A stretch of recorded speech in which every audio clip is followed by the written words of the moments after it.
Salut, c'est Retro Game Game, retour sur les jeux de mon enfance, épisode 8. Aujourd'hui, on va parler d'un des jeux auxquels j'ai le plus joué quand j'étais un petit rétro gnome. Ce jeu, c'est Quackshot sur la Sega Mega Drive, sorti en 1991.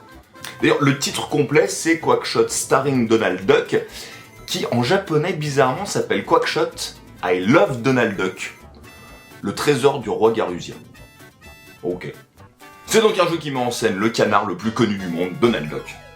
Est-ce qu'il y a d'autres canards connus finalement? Daffy Duck? Duck Hunt? Non, ça compte pas. À cette époque, Disney sort des tonnes de jeux sur la Sega Mega Drive et ils ont comme point commun d'être à peu près tous bons, voire excellents. On peut penser à la série des Illusion qui a commencé sur la Master System et la Game Gear, Land of Illusion, Castle of Illusion, World of Illusion qui était personnellement un de mes préférés. On a un jeu comme Mickey Mania et on a aussi tous les jeux basés sur les longs métrages. Que ce soit le Roi Lion, Aladdin, le Livre de la Jungle, Pinocchio, Pocahontas, ils étaient vraiment géniaux. L'exception, c'est Fantasia. Fantasia, c'est un enfer. Alors déjà que moi, le film me foutait une déprime vertigineuse. Le jeu, il est dur, il est frustrant, et la musique classique en version console des années 90, 16 bits, ça fait un peu saigner des oreilles. Bref, Disney au début des années 90, c'est une valeur sûre. Et c'était rassurant aussi pour les parents qui allaient acheter un jeu. C'était du Disney, normalement, il n'y avait pas de problème.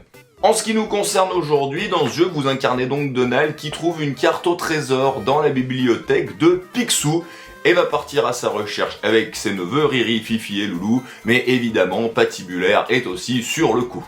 Ce jeu est assez innovant parce qu'il est non linéaire. C'est vous qui choisissez l'ordre des zones de la carte du monde que vous allez visiter plutôt qu'une succession de niveaux qui sont dans un ordre prédéfini. Ça vous pousse à revisiter certains niveaux après avoir découvert des objets qui vous permettent d'accéder à des passages qui étaient inaccessibles auparavant. Et les zones à visiter sont hyper variées. Vous allez en Égypte, en Transylvanie, en Inde, au pôle sud. Ça donne un vrai sentiment d'aventure, de chasse au trésor avec des énigmes à résoudre. Ce jeu, c'est clairement une parodie d'Indiana Jones, la chasse au trésor, l'exploration du monde, la tenue de Donald, la police d'écriture, certaines scènes du jeu qui sont directement tirées des films. À noter une petite différence quand même.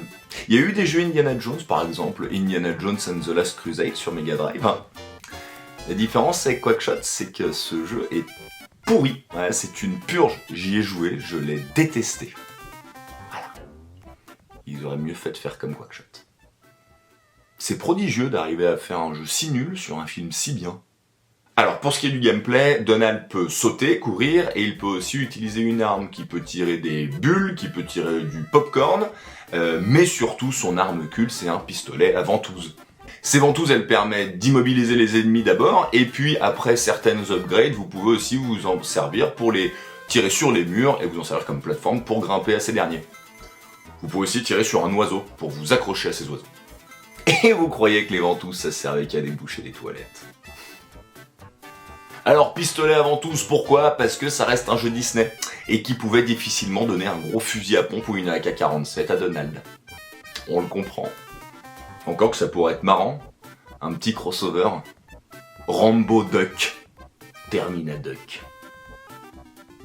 Les graphismes sont tout simplement magnifiques, c'est beau, c'est bien fait, c'est fluide, c'est cartoonesque, c'est Disney quoi, qu'est-ce que vous voulez que je vous dise?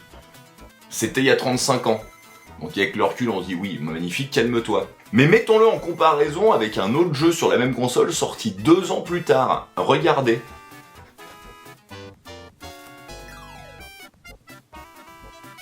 En fait, Quackshot, c'est à peu près le mieux que pouvait faire la console à cette époque.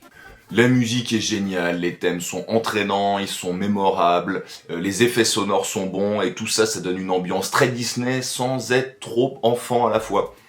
Un petit bémol tout de même.